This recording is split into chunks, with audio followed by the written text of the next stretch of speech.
Hello and welcome back to another video.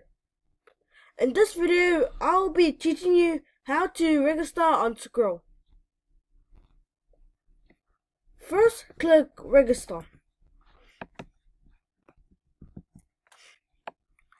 Then enter your email, password and confirm your password.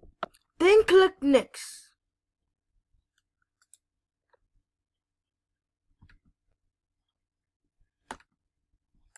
It will say I'll give you your first name and your surname.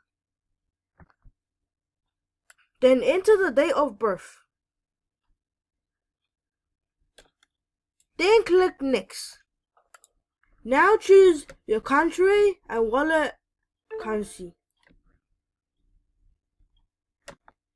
Then click next. Then put your address down, and your address too, and your city and your postal code. And then click next. Then click I'm not a robot. Then click open account.